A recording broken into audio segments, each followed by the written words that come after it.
حمدا كثيرا طيبا مباركا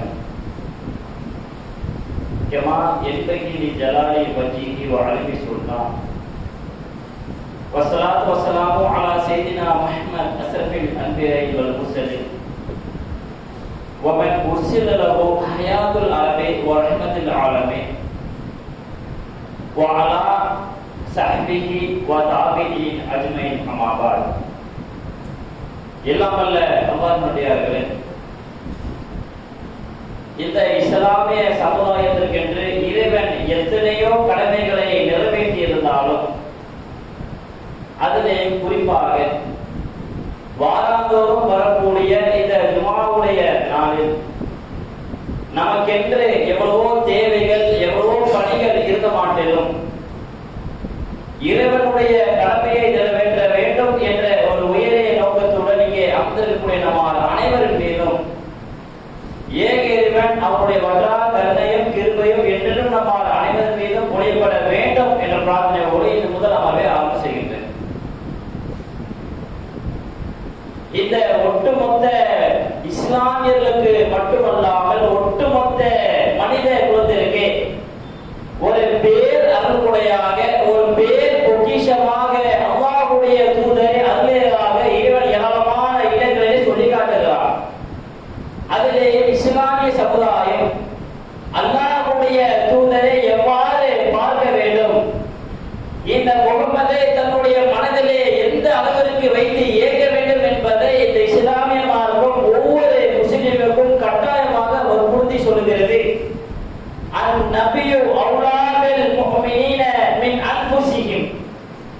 இந்த முகமது இருக்கிறார்ல, இந்த முகமது ஒரு முஸ்லிம் நபருடைய வாழ்க்கையில ஒரு ஈமான் கொண்ட ஒரு நபருடைய வாழ்க்கையில அவருடைய உள்ளத்துல எப்படி இருக்கணும் தெரியுமா?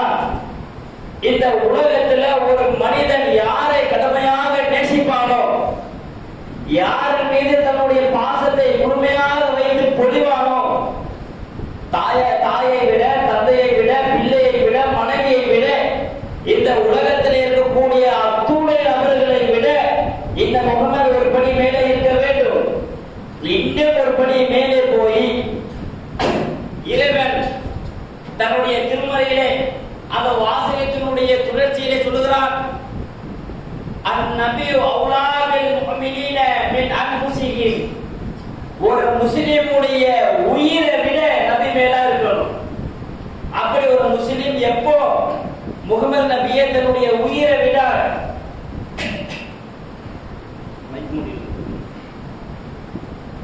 எப்போ முகமது நபியை தன்னுடைய உயிரை விட மேலா பார்க்கக்கூடிய ஒரு நிலைமையில நாம் வருகிறோமோ, நம்மளுடைய உள்ளத்தால் ஈமான் கொண்டவர்களாக நாம் ஆகிவிடுகிறோம்.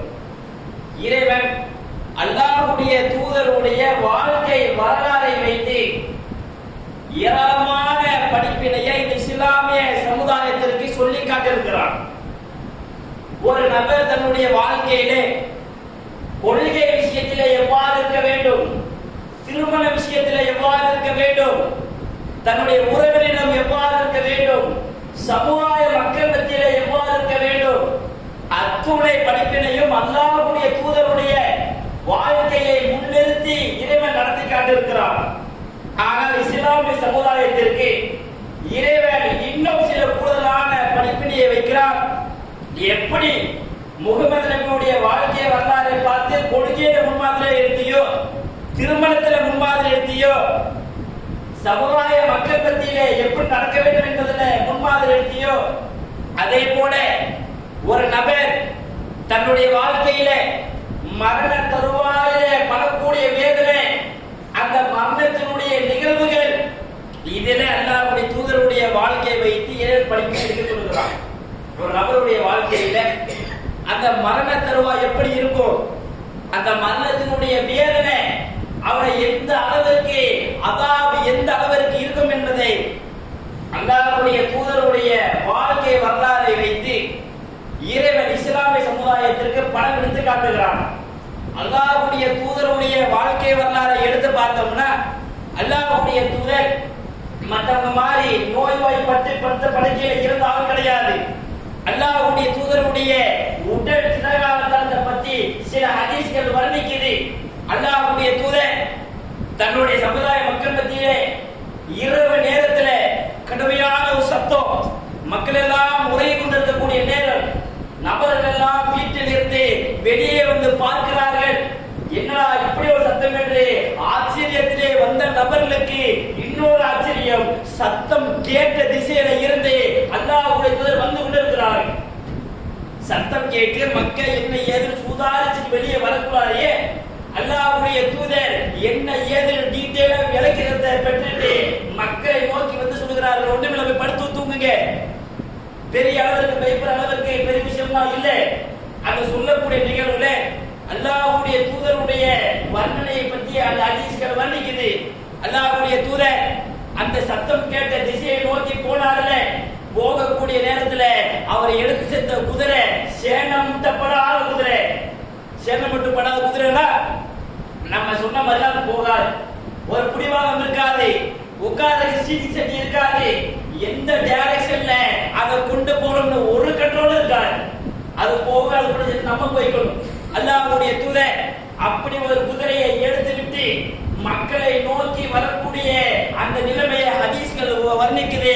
வஜஅல்னா ரசூலுல்லாஹி ஸல்லல்லாஹு அலைஹி வஸல்லம் மக்ரா, அல்லாஹ்வுடைய தூதரே ஒரு கடல் அலைமா நாங்க பார்த்தோம்.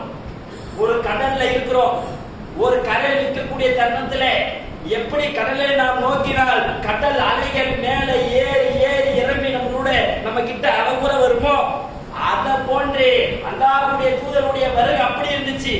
அவர்கள் குதிரையில வரக்கூடிய அழகு இருக்குல்ல, அப்படியே மேல ஏறி ஏறி இறங்கி வரக்கூடிய அழகு அவ்வளவு சூப்பரா இருந்துச்சு.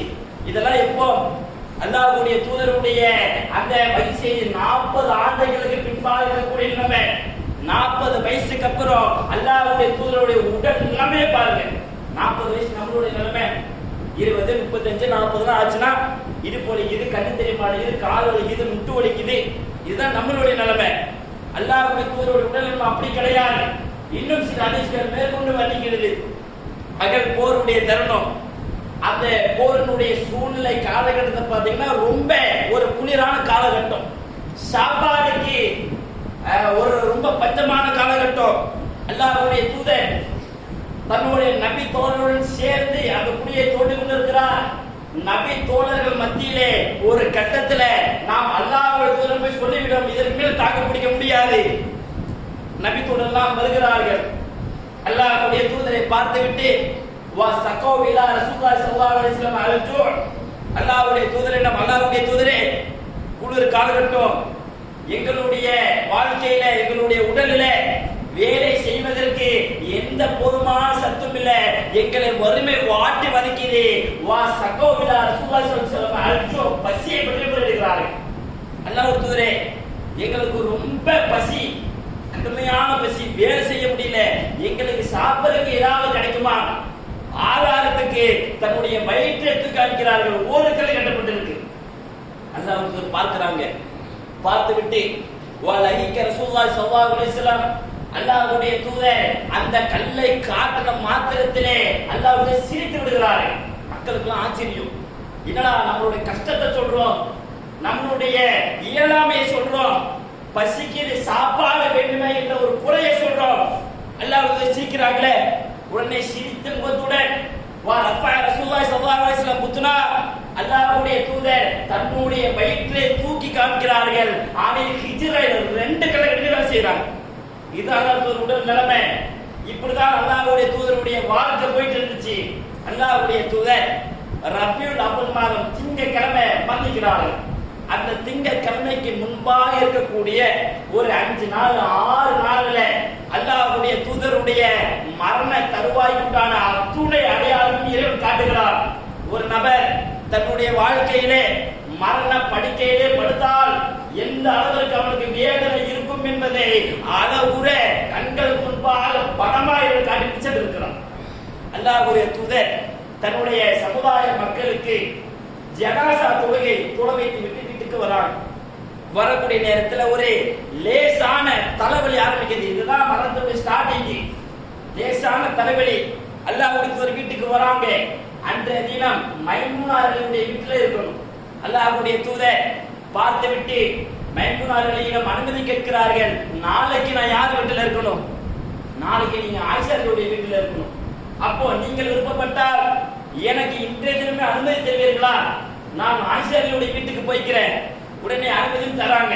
ஏன்னா இத்துணை ஆண்டு காலங்கள் அப்படி கேட்ட ஆள் கிடையாது. அல்லாஹ்வுடைய தூதருடைய உடல் நிலைமையும் மாறிக்கிட்டே வருது. கருத்திலே கொண்டு சரி போய்க்கோங்க என்று அனுமதி தரப்படுகிறது. அல்லாஹ்வுடைய தூதர்னால எந்திரிச்சு நடந்து போக முடியல. 2 நபி தோழர்கள் வருகிறார்கள். அல்லாஹ்வுடைய தோல் புத்தகங்கள் மீது கையை போட்டு அல்லாஹ்வுடைய தூதரை அப்படியே தூக்கி மைமூனாருடைய வீட்டில இருந்து ஆயிஷாவுடைய வீட்டிற்கு வரைக்கும் கொண்டு செல்கிறார்கள். கொண்டு செல்லக்கூடிய நேரத்துல அவருடைய காலினுடைய விரல் எல்லாம் போர்ல அப்படியே ரோட்ல கோடு போட்டு போகுது.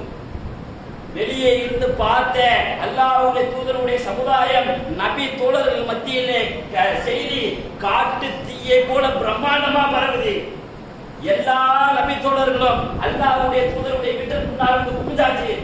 ஏனென்றால் அல்லாஹ்வுடைய தூதர் தன்னுடைய வாழ்நாளிலே இப்படி ஒரு நிலைமையில் இருந்ததே கிடையாது. அல்லாஹ்வுடைய தூதர் சந்திச்ச அத்துணை போரை எடுத்து பார்த்தோம்னா எல்லாமே 40 வயசுக்கு மேலதான்.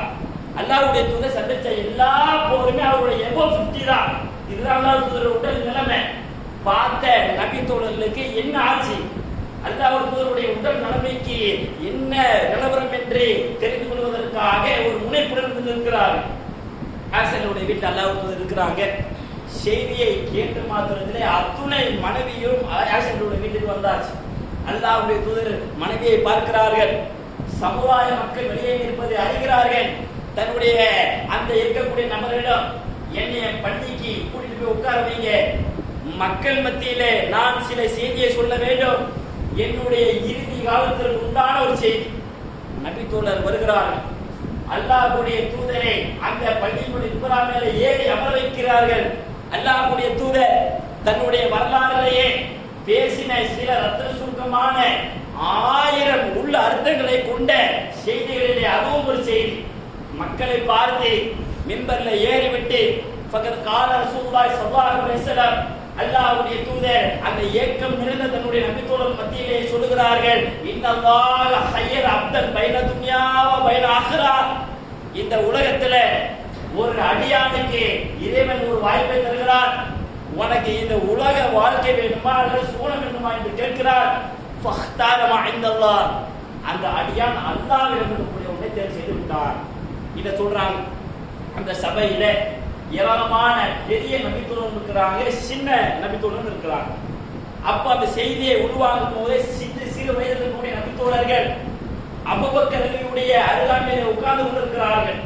அந்த செய்தியை கேட்ட மாத்திரத்திலே அபூபக்கர் பக்கியன் தன்னுடைய கண்கள் எல்லாம் கண்ணீர் குளங்களாக தேங்கக்கூடிய அளவிற்கு அபூபக்கர் அழுகிறார். பக்கத்துல பார்த்துட்டு இருந்த சின்ன வயது நபித்தோழர்களுக்கு விளங்கல. எதுக்கு ஒரு அடியான் இறைவன் புறத்திலிருந்து ஒரு வாய்ப்பு கிடைத்தால் இந்த உலக வாழ்க்கை வேண்டுமா அல்லது சூழ வேண்டுமா என்று கேட்டால் நம்மள இருக்கக்கூடிய யாரா இருந்தாலும் சூழ வாழ்க்கையை தேர்வு செய்யும். இதுதான் அல்லாஹ்வுடைய தூதர் சொல்கிறார்கள். இதற்கு ஏன் இந்த வயசானவர் இப்படி அழுகிறார் என்ற ஒரு அறியாமையிலே உட்கார்ந்து கொண்டிருக்கிறார்கள். பின்னாடி அந்த காலங்கள் எல்லாம் கழிந்து அவர்களுக்கு அந்த விஷயம் எல்லாம் தெரிய வரும்போது பிற்காலத்தில் ஹதீஸிலே பதிவு செய்கிறார்கள். எங்களுடைய வாழ்க்கையிலே அன்றைய தினம் அபூபக்கர் அழுகும் போது எங்களுக்கு விளங்கல. ஆனால் அல்லாஹ்வுடைய தூதருடைய உயிர் அந்த வருடம்தான் கைப்பற்றப்படும் என்பதை அல்லாஹ் மறைமுகமாக சொல்லியிருக்கிறார். அல்லாஹ்வுடைய தூதர் அந்த செய்தியை அபூபக்கர் விலகி கொண்டார் என்பதை புரிந்துகிறார். உடனே சபையில அபூபக்கர் அழுகாதீங்க, என்னுடைய வீட்டிற்கு என்னை நலம் விசாரிப்பதற்கு யாரும் வர வேண்டாம், இல்லா பாப் அபூபக்கர். அபூபக்கர் மட்டும் வந்துக்கலாம். அபூபக்கருக்கு ஸ்பெஷல் பர்மிஷன். அல்லாஹ்வுடைய தூதர் தன்னுடைய வீட்டிற்கு போகிறார்கள். போய் அமர்ந்து கொண்டு தன்னுடைய மனைவிமார்களை பார்த்து, அல்லாஹ்வுடைய தூதர் என்னுடைய தலையினுடைய வேதனை தாங்க முடியல, தலைவலியினுடைய அதாப் கடுமையாக இருக்கு, என்னுடைய தலையில நீங்கள் தண்ணீரே ஊற்றுங்கள். அல்லாஹ்வுடைய தூதருடைய தலையில ஒரு தோல்பை 2 தோல்பை அல்ல, 3 தோல்பை 4 தோல்பை கிடையாது, 7 தோல்பைகள் நிரம்ப அல்லாஹ்வுடைய தலையிலே தண்ணீர் ஊற்றப்படுகிறது. அப்படி ஒரு வேதனை. அல்லாஹ்வுடைய தூதர் தன்னுடைய மனைவியிடம் என்னுடைய உடம்பு ரொம்ப சூடா இருக்கு, ஒரு பெட்ஷீட்டை எடுத்து போத்த சொல்கிறார்கள். பெட்ஷீட் போத்தப்படுது. அல்லாஹ்வுடைய தூதருடைய தலைவலியுடன் சேர்ந்த ஒரு உஷ்ணத்தினால் அல்லாஹ் ரொம்ப நாள் பெட்ஷீட்டுக்குள்ளார படுக்க முடியல. அதிலிருந்து வெளியே வருகிறார்கள். வெளியே வந்துவிட்டு அல்லாஹ்வுடைய தூதர் லஅனல்லாஹு யஹூத வ நஸாரா, அல்லாஹ் யூதர்கள் கிறிஸ்தவர்கள் சபிக்கட்டும். ஏன் தெரியுமா? தன்னுடைய நபிமார்களுடைய கபரை மலைவிடமா மாத்திட்டாங்க. என்ன சொல்ல வராங்க? என்னோட மாத்திராதே, என்னுடைய கபரை ஒரு வழக்கமான ஆக்கிறாதே. மறுபடியும் பெட்ஷீட்டை போத்துறாங்க, சூடு தாங்க முடியல. மறுபடியும் எடுத்து விட்டு அல்லாஹும்ம லா தஜ்ஜல் கப்ரி ஈதா, இறைவா என்னுடைய கபரை ஒரு விழா கொண்டாடும் இடமா நீ மாத்திராதே. மறுபடியும் பெட்ஷீட்டை போத்துறாங்க. வேதனை தாங்க முடியல, சூடு தாங்க முடியல. மறுபடியும் எடுத்து விட்டு அல்லாஹும்ம லா தஜ்ஜல் கப்ரி வஸ்ன யோப, இறைவா என்னுடைய கபரை ஒரு அடக்கும் இடமா, ஒரு வழிபாட்டு தலமா, ஒரு ஃபங்க்ஷன் கொண்டாட ஒரு இடமா மாத்திராது என்ற பிரார்த்தனை தொடர்ந்து செய்கிறார்கள். அல்லாஹ்வுடைய தூதர் தன்னுடைய உடல் நிலைமையை நபி தோழர்கள் அறிந்து கொள்வதற்காக 2 நபி தோழர்கள் உள்ளே வராங்க. வந்துவிட்டு இப்னு அப்பாஸ் அல்லாஹ்வுடைய தூதருடைய உடல் நிலைமையை பார்த்து விட்டு கேட்கிறார்கள், அல்லாஹ்வுடைய தூதரே, உங்களுடைய வாழ்க்கையில உங்களை நாங்கள் எவ்வளவோ காலம் பார்த்திருக்கோம், உங்களுடைய உடல் அமைப்பு உங்களுடைய தோற்றம் எல்லாம் பார்த்தா ரொம்ப வேதனைப்படுற மாதிரி இருக்கே, ரொம்ப கஷ்டப்படுற மாதிரி இருக்கே. அந்த ரசூலுல்லாஹ், நீங்களோ அல்லாஹ்வுடைய தூதர், உங்களுக்கே இவ்வளவு கஷ்டம். உடனே அல்லாஹ்வுடைய தூதர் சொல்கிறார்கள், இந்த உலகத்துல வாழக்கூடிய அத்துணை நபரும் தன்னுடைய வாழ்க்கையில மரண தருவாயில யாராக இருந்தாலும் சரி ஒரு மடங்கு வேதனை அனுபவிச்சுதான் ஆகணும். ஆனால் என்னுடைய இறைவன் இன்னி ஊவக்கு கமா ஊவக்கு ரஜுலானிக்கும், என்னுடைய இறைவன் உங்களிலே ஒரு நபருக்கு ஒரு மடங்கு வேதனை கொடுத்தால் நீங்கள் மரணம் அடைந்து விடுவீர்கள் என்றால், என்னுடைய இறைவன் எனக்கு 2 மடங்கு வெளியிட்டிருக்கிறான், எனக்கு 2 மடங்கு வேதனை. உடனே சஹாபாக்கு அல்லாஹ்வுடைய தூதரே, அப்ப உங்களுக்கு 2 மடங்கு கூலி இருக்குதா? ஆமா இருக்கு. அல்லாஹ்வுடைய தூதருடைய உடல் நிலைமையை பார்த்துவிட்டு மக்கள் மத்தியிலே வந்து சொல்கிறார்கள், அல்லாஹ்வுடைய தூதருடைய நிலைமையை பார்த்த செய்திகள் மக்கள் மத்தியிலே காட்டு தீயை போல வருகிறது. அல்லாஹ்வுடைய தூதருக்கு தான் மக்கள் ஏங்கி தயங்கி நிற்கிறார்கள். அல்லாஹ்வுடைய தூதருடைய அந்த இறுதி காலங்கள், இறுதி நிமிடங்கள் ஓடக்கூடிய தருணம், திங்கட்கிழமை இடப்பட்ட காலங்களில் ஏராளமான செய்திகள் இருக்கு, எடுத்து படித்து பாருங்க. திங்கட்கிழமை அல்லாஹ்வுடைய தூதருடைய உடல் நிலைமை ரொம்ப மோசமா தன்னுடைய வாழ்க்கையினுடைய இறுதி நொடிகளை கடக்கக்கூடிய தருணம் வந்தாச்சு. அல்லாஹ்வுடைய தூதர் தன்னுடைய மனைவி ஆயிஷாவுடைய மடியில படுத்திருக்கிறார்கள். ஒரு கணவன் மனைவியுடைய வாழ்க்கையில எப்படி அண்டர்ஸ்டாண்டிங் இருக்க வேண்டும் என்பதை அந்த தருணத்துல ஒரு பாடம் எடுத்து செல்கிறார்கள். அல்லாஹ்வுடைய தூதர் ஆயிஷாவுடைய சகோதரரான அப்துல் ரஹ்மானை பார்த்து கொண்டு இருக்கிறார். அல்லாஹ்வுடைய தூதனால பேச முடியல, செய்கை செய்ய முடியல. ஆயிஷா ரலி பார்த்து அல்லாஹ்வுடைய தூதருடைய கண்களால் அந்த செய்தியை விளங்கிக் கொள்கிறார்கள். அப்துல் ரஹ்மான் பல்தேய்த்து கொண்டிருப்பதை பார்த்து விளங்கி ஆயிஷா ரலி அதை வாங்கி அல்லாஹ்வுடைய தூதர் பல்தேய்க்க வேண்டும் என்று ஆசைப்படுகிறார்கள் என்று எண்ணி அந்த மிஸ்வாக்கு வாங்கினா ரொம்ப ஹார்டா இருக்கு. இப்ப இருக்க நிலைமை அல்லாஹ் தூதர்னால அதை கண்டிப்பா பல்தேய்க்க முடியாது. அதை வாங்கி அதை இரண்டாக உடைத்து தன்னுடைய வாய்களால் மென்று அதை சாப்பிட்டாக்கி அல்லாஹ்வுடைய தூதரை அப்படியே பல்தேக்க வைத்துவிட்டு என்னுடைய வாழ்க்கையிலே என்னுடைய காலங்களிலே எவ்வளவோ நாட்கள் அல்லாஹ்வுடைய தூதர் பல்தேப்பதை நான் பார்த்திருக்கிறேன். ஆனால் இன்றைய தினம் தேர்ந்த அழகை போல நான் என்னைக்குமே பார்த்தது கிடையாது. அப்படி ஒரு அழகு அல்லாஹ்வுடைய தூதர் பல்தேத்து விட்டு ஆயிஷாவுடைய மடியிலே அந்த ஏக்கங்களுடன் படுத்து கொண்டிருக்கிறார். நேரம் கடக்க கடக்க காலம் தாண்ட தாண்ட அல்லாஹ்வுடைய தூதருடைய உடல் எடை ஆயிஷாவுடைய தொடையில விழுக ஆரம்பிக்குது. ஆயிஷா நபிகள் விலகி கொண்டார்கள். அல்லாஹ்வுடைய தூதருடைய உயிர் கொஞ்சம் கொஞ்சமா போயிட்டு இருக்கு. அல்லாஹ்வுடைய தூதர் அந்த சமுதாய மக்களை பார்க்கிறார்கள். ஸ்கிரீனை அப்படியே லைட்டா தள்ளி பார்த்தா மக்கள் எல்லாம் ஏக்கத்துல அல்லாஹ்வுடைய தூதரை பார்த்து இருக்கிறார்கள். அல்லாஹ்வுடைய தூதருடைய முகத்துல அப்படியே ஒரு பிரம்மாண்டமான வெளிச்சம், நல்லா ஒரு பளிச்சென்ற ஒரு முகம். அல்லாஹ்வுடைய தூதர் அப்படியே தன்னுடைய சமுதாய மக்களை பார்த்து விட்டு ஆயிஷாவுடைய மடியிலே படுத்தவர்களாக இந்த இஸ்லாமிய சமுதாயத்திற்கு இறுதியான ஒரு எச்சரிக்கை விடுகிறார்கள். அந்த எச்சரிக்கை தான் நமக்கு பாடம். அந்த எச்சரிக்கையை தான் நாம் படிப்பினா எடுக்க வேண்டும். அல்லாஹ்வுடைய தூதர் தன்னுடைய அந்த இறுதி நேரங்களிலே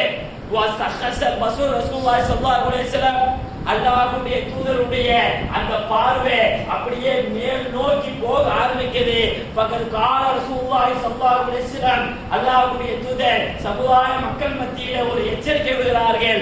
அலா ரஜுலுல் மன்தரே, நீங்கள் அறிந்து கொள்ளுங்கள், இன்னலில் மௌத்தி சக்ராத், இந்த மௌத்திற்கு சக்ராத்துடைய வேதனை இருக்கிறது, யாரும் தடுக்க முடியாது. இன்னலில் மௌத்தி சக்கராத், இந்த மௌத்திற்கு சக்கராத்துடைய வேதனை இருக்கிறது, யாருமே தப்பிக்க முடியாது என்ற எச்சரிக்கை பதிவு செய்துவிட்டு அல்லாஹ்வுடைய தூதருடைய பார்வை அப்படியே மேல் நோக்கி முகத்தை பார்த்து போக ஆரம்பிக்குது. தன்னுடைய கைகளை உயர்த்தி லா இலாஹ இல்லல்லாஹ் என்று சொல்லி தன்னுடைய இந்த உலக வாழ்க்கை விரும்பி செய்கிறார். அல்லாஹ்வுடைய தூதருடைய இந்த வாழ்க்கை வரலாறை இஸ்லாமிய சமுதாயமாக ஏராளமான இடங்களிலே நாம் அறிந்து வைக்கலாம் செய்திருக்கிறோம். ஒரு இஸ்லாமியனாக அல்லாஹ்வுடைய தூதரை நாம் பின்பற்றதான் செய்கிறோம். ஆனால் அல்லாஹ்வுடைய தூதருடைய வாழ்க்கையில இருந்து நம்மளை நாமளே கேட்க வேண்டிய கேள்வி என்ன தெரியுமா?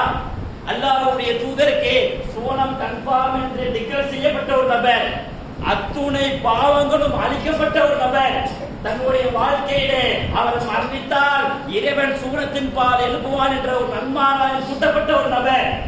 அப்படிப்பட்ட நபருடைய மரண தருவாயிலே இறைவன் ஒரு உழுக்கு இருக்கிறான் என்றால் நம்மளுடைய வாழ்க்கையில ஏமாத்தணும். நம்மளுடைய மரண தருவாயில எந்த நிலைமையில இருக்கும்? வியாபாரத்துல கரெக்டா இருக்கிறோமா? தொழுகை கரெக்டா இருக்குதா? நாம் பேசக்கூடிய பேச்சுகள் நீதமா இருக்குதா? அண்டை வீட்டாளர்கள் சரியான முறை நடக்கிறோமா? மனைவி மக்களிடம் நம்முடைய மார்க்கத்தின் அடிப்படையில் உண்டான வாழ்க்கையை வாழ்கிறோமா? இவ்வளவுலையும் இவ்வளோ பெரிய குறையை வைத்துக் கொண்டு தன்னுடைய மரணத்தை எதிர்பார்த்தவர்களாக மரணம் வரும் என்ற சதவீதத்தை இஸ்லாமிய சமுதாயம் 100% நம்பியவர்களாக உட்கார்ந்து கொண்டிருக்கிறோம். நம்மளுடைய வாழ்க்கையிலே இன்னொரு கேள்வி, என்னுடைய வாழ்க்கையிலே 30 வருஷம் 40 வருஷம் அதிகபட்சம் இருக்கக்கூடியதுல 30 மேக்சிமம் 30 வருஷம் கடந்தாச்சு. இந்த 30 ஆண்டு காலங்களில் என்னுடைய உலக வாழ்க்கைக்காக நான் என்ன சேர்த்து வச்சேன் ஒரு பட்டியலை போடுங்க. என்னுடைய மரணத்திற்கு பின்னால் என்னுடைய குழந்தை கஷ்டப்பட்டு நகை வாங்கி வச்சாச்சு, வீடு கட்டியாச்சு, கார் வாங்கியாச்சு, பிள்ளைக்கு தேவையான அனைத்து பொருளாதாரத்தின் சுகபோக வாழ்க்கையை செட்டில் பண்ணியாச்சு. உங்களுடைய வாழ்க்கையிலே 30 ஆண்டு காலம் 40 ஆண்டு காலம் போயாச்சுல, உங்களுடைய மரணம் உங்களுடைய தொண்டை குழி அடைந்தால் மருமைக்காய் சேர்த்து வச்சிருக்கிறீங்க. விரல விட்டு எண்ணிடலாம். 1 2 3 4 5 இதுதான் தன்னுடைய வாழ்க்கையிலே இறைவன் இஸ்லாமிய சமுதாயத்திற்கு இறுதியாக ஒரு செய்தியை சொல்லி நிறைவு செய்கிறேன். மரணத்தை பற்றி ஒரு வசனத்தை இறைவன் சொல்லுகிறார். இந்த மரணம் இருக்குதுல, இந்த இஸ்லாமிய சமுதாயமாக நாம் நம்மளுடைய மனதிலே மரணத்தை முழுமையாக நம்பியவர்களாக இருந்தாலும் நம்மளுடைய மனசுல ஒரு ஓரத்தில் என்ன தெரியுமா இருக்கு, மரணம் வருமா என்று கேட்டால் ஒரு தான் சொல்லுவோம். மரணம் எப்ப வேணா வருமா, ஆமா வரும் தான் சொல்லுவோம். ஆனா மனதினுடைய ஒரு ஓரத்துல தெரியுமா இருக்கும், இப்பதானே 20 ஆகுது, இப்பதானே 30 ஆகுது, இப்பதானே திருமணம் பண்ணி இருக்கிறோம், இப்பதானே ஒரு பிசினஸ் ஸ்டார்ட் பண்றோம், இனி அந்த பிசினஸ்ல நம்ம வியாபாரத்தை பெருக்கி அது லாபம் சம்பாதித்து நம்மளுடைய வாழ்க்கையில செட்டில் பண்ணி 60 70 எங்கேயோ அப்ப பார்த்துக்கலாம். இது மனசுக்குள்ள இருக்கல, இதை இறைவன் போட்டு உடைக்கிறான். மனிதர்களை பார்த்து, இஸ்லாமியர்களை பார்த்து இறைவன் சொல்லுகிறார், உங்களுடைய மரண தருவாயை நோக்கி நீங்கள் ஓடி கொண்டிருக்கிறீர்கள். அந்த மரண தருவாயை பார்த்து நீங்கள் ஓடக்கூடிய காலம் இருக்குதுல, உங்களுடைய ஓட்டத்துல மரணம் நம்மளோட பின்னால் தொடர்ச்சி வருதுன்னு ஓடுற. ஆனா நீ நல்லா புரிஞ்சுக்க, மரணம் உன்னோட பின்னால் தொடர்ச்சி வரல, நீ எங்க ஓடினாலும் அது கண்டிப்பா நீ சந்திப்பேன்னு அர்த்தம். பின்னாடி ஓடுறோம், பின்னாடி துரத்திக்கிட்டே வருதுன்னா ஒரு காலம் சந்திக்க முடியாது, ஓடிட்டே இருக்க துரத்திக்கிட்டே வரும்.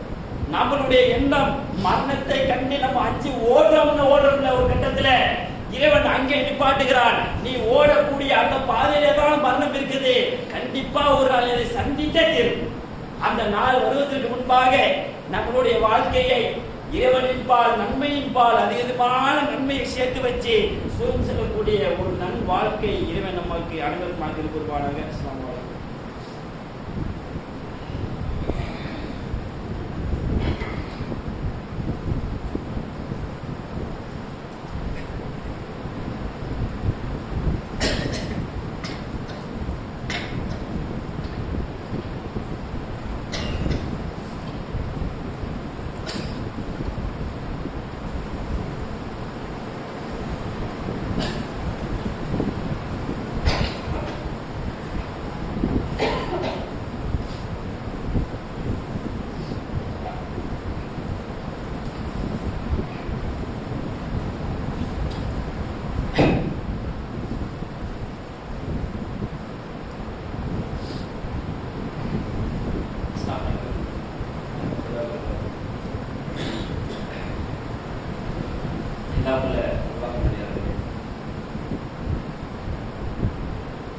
இஸ்லாமிய சமுதாயமாக வாழக்கூடிய மரணம் நிச்சயமாக ஒரு நாள் நம்மை சந்திக்கும். அந்த நாள் வருவதற்கு முன்பாக இந்த உலக வாழ்க்கை என்பது நமக்கு ஒரு பயிற்சி கூடம். இந்த உலகத்திலே நாம் விதைக்கிற ஒவ்வொரு விதையும் நம்மளுடைய மறுமை வாழ்க்கைக்கு உண்டான ஒரு அறுவடை களம் என்பதை முழுமையாக நம்பி வாழ்கிறோம். இறைவன் இந்த உலகத்திலே வாழக்கூடிய எல்லா நபர்களுக்கும் நன்மையை செய்யுங்கள் என்ற ஒரு கட்டாய கடமை சொல்லியிருக்கிறார். இந்த நன்மையை செய்யக்கூடிய பாதையிலே 2 வகையான நன்மைகள் சொல்லுகிறார். இந்த உலகத்துல நீங்க வாழும் போது ஒரு வகையான நன்மை எப்படி இருக்கும்னா, நீங்கள் அசர் தொழுகை தொழுகிறீங்க. உதாரணத்திற்கு ஒருவேளை மகரிப தொழுகலை என்றால் இறைவன் அசர் தொழுகைக்கு உண்டான நன்மை தருவானே தவிர மகரிபுக்கு தரமாட்டான். இந்த உலகத்திலே நீங்கள் வாழும் போது நோன்பை நோக்கிறீர்கள். 2 நோன்பு வைக்கிறோம், ஒரு நோன்பை 3ஆவது நோன்பை விட்டுட்டோம்னா இறைவன் அந்த 2 நோன்புக்கு உண்டான கூலியை தருவான், 3ஆவது நோன்புக்கு தரமாட்டான். இப்படி ஒரு வகையான நன்மைகள் நாம் செய்தால் இறைவன் தருவான், செய்யவில்லை என்றால் இறைவன் தரமாட்டான். ஆனால் இன்னொரு வகையான நன்மை இறைவன் சொல்லுகிறார். இந்த நன்மையிலே நீங்கள் கூடுதலாக கவனம் வைக்க வேண்டும். ஏனென்றால் நீங்கள் செய்யாவிட்டாலும் இறைவன் ஒரு நன்மை தருவதே இருக்கும். அதனுடைய அடிப்படையிலே இறைவன் ஒரு 3 நன்மையை சொல்லுகிறார். அந்த 3 நன்மையிலே உங்களுடைய வாழ்க்கையிலே என்றால் ஏதேனும் ஒன்றையாவது செய்து கவனித்து விடுங்கள். ஏனென்றால் நீங்கள் செய்யக்கூடிய அந்த 3 நன்மையில ஏதாவது ஒரு நன்மை எப்படி இருக்கும் தெரியுமா? இந்த உலக வாழ்க்கையிலே நீ மரணித்து விடுவாய், ஆனால் நீ செய்த அந்த ஒரு நன்மை உனக்கு ஏதோ ஒரு நன்மையா உங்களுடைய கபரை நோக்கி வந்து கொண்டே இருக்கும் தெரியுமா? உன்னுடைய மரணம் கடந்து உன்னுடைய 2 தலைமுறை 3 தலைமுறை 7 தலைமுறை அல்லாஹ் நாடினால் கடந்து மரண வாழ்க்கை எல்லாம் எல்லா மரண உலக வாழ்க்கையும் அழிக்கப்பட்டு இறைவன் மறுமையிலே எல்லா நபர்களும் எழுப்பி நிப்பாட்டக்கூடிய ஒரு நாள் வரும்ல, அந்த நாள் வருகின்ற வரைக்கும் நீ செய்ததற்கு உண்டான நன்மை இறைவன் உன்னுடைய கபருக்கு அனுப்பி கொண்டு இருக்கும். அப்படிப்பட்ட நன்மை இல்லை, சில நன்மையை முக்கியத்துவம் செய்து வைத்துட்டு மறைத்து விடுங்கள். ஏனென்றால் அந்த நன்மை உங்களுடைய மறுமை வாழ்க்கையை மாற்றி திருப்பி எழுதிவிடும். அதில் முதல் இதாக இல்முன் எஃபஹபி, பலனளிக்கக்கூடிய கல்வியை கற்றுக்கொள்ளுங்கள் அல்லது கற்றுக்கொள்ளுங்கள். இப்படி பண்ணீங்கன்னா அது உங்களுக்கு அறியாத நிரந்தரமான ஒரு நன்மை கேட்டகரியில போயிடும். இரண்டாவதை சொல்லும் போது இதுல இஸ்லாமிய சமுதாயமாக நாம் கொஞ்சம் கூடுதலான கவனம் எடுக்கணும். வலதும் எதுவும் சாலிக்கும், இறைவன் சொல்லக்கூடிய வார்த்தையை நன்றாக நாம் கவனித்தோம் என்றால், நீங்கள் பிள்ளைகளை பெற்றெடுங்கள், அந்த பிள்ளைகள் உங்களுடைய வாழ்க்கையை சுணந்திப்பால் வைக்கும் என்று சொல்லிவிட்ட இறைவன் அதிலே ஒரு ஷரத்து, ஒரு நிபந்தனை போட்டு சொல்லுகிறார். நீங்கள் பிள்ளையை பெற்றெடுத்தாலும் செல்ல முடியும் என்று அர்த்தம் கிடையாது. நீ பிள்ளையை பெற்றெடு, வலதும் எதுவும் சாலி உணவு, அந்த குழந்தையை நீ சாலிகளான முறையில வளர்த்து நீ மறந்து விட்டால் அந்த பிள்ளை நாளைக்கு உன்னுடைய அந்த கபருடைய நிலைமையை பார்க்கிறேன் கையேற்றும். இறைவாயுடைய வாப்பா ஏதாவது செஞ்சதா நீ மன்னிச்சிரு, அவர் வாங்கிய வட்டியை நீ மன்னிச்சிரு, அவர் செய்த தப்பை எல்லாம் நீ மன்னித்து அவருடைய கபருக்கு நீ விசாலத்தக்கூடியவன் என்று ஒரு பிள்ளை பிரார்த்தனை செய்யுமே, அப்படிப்பட்ட பிள்ளையை பெற்றெடுங்க. இப்ப இருக்கக்கூடிய நிலைமை என்ன? நம்மளுடைய மரணத்திற்கு பின்னால் நம்மளை குடிப்பாக்குவது கூட நம்ம பிள்ளைகளுக்கு தெரியல. ஒரு ஒரு ஒரு பாப்பாவா இருந்தாலும் ஒரு உமாவா இருந்தாலும் ஒரு பிள்ளை தன்னுடைய பெற்றோர்களுக்கு செய்ய முடிகிற கடைசி கடமை தான் குளிப்பாட்டுதான். அதற்கே போய் இமாவை கூப்பிடு ஆளை கூப்பிடு என்ற நிலைமையில நம்முடைய பிள்ளையை நாம் வளர்த்துக்கிறோம் என்றால் என்ன நன்மை இருக்குன்னு யோசிச்சு பாருங்க. மூன்றாவது சதகத்துல் ஜாரி, நிரந்தரமான நன்மையில ஏதாவது ஒரு நன்மை நீ செய்துவிட்டு மறந்து விடு. அப்படிப்பட்ட நன்மை உன்னுடைய மறுமை வாழ்க்கையை மாற்றி எழுதுறதுக்கு உண்டான வாய்ப்புகள் இருக்கு. ஆகையால் இந்த 3 காரியங்களே நம்மளால் முடிந்தால் 3ஐயும் செய்து மன்னிக்கக்கூடிய ஒரு நற்பாக்கியத்தை நம்ம அனைவரும் நாய் தருவாராக. வாஹித் அல்லாஹ் ரப்பில் ஆலமீன். அஸ்ஸலாமு அலைக்கும்.